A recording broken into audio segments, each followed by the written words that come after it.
একটি ছোট গ্রামে একটি গরুর বাচ্চা ও একটি কুকুর বাচ্চা একসঙ্গে বড় হচ্ছিল। তারা জন্ম থেকেই একসঙ্গে ছিল এবং একে অপরকে খুব ভালোবাসত। প্রতিদিন সকালবেলা তারা মাঠে যেত, ঘাসে গড়াগডি খেত, দৌড়াদৌড়ি করত ও খেলা করত। গরুর বাচ্চাটি ছিল শান্ত স্বভাবের, ধীরে ধীরে চলত আর খুব ভদ্র ছিল।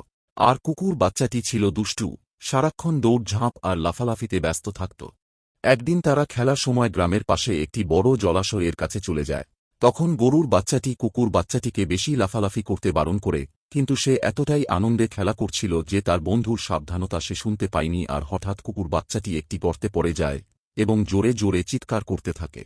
গরুর বাচ্চাটি ভয় পায়, কিন্তু সে সাহস হারায় না। সে দৌড়ে গিয়ে কৃষককে খবর দেয়। কৃষক তাড়াতাড়ি এসে কুকুর বাচ্চাটিকে একটি দড়ির সাহায্যে গর্ত থেকে উদ্ধার করে।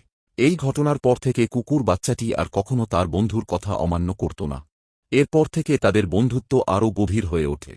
তারা বুঝতে পারে, প্রকৃত বন্ধুরা বিপদে-আপদে একে অপরের পাশে থাকে। বন্ধুরা, এই ছোট দুটি প্রাণীর ভালোবাসা ও বন্ধুত্বের জন্য একটা অয়ত্ত হতেই পারে।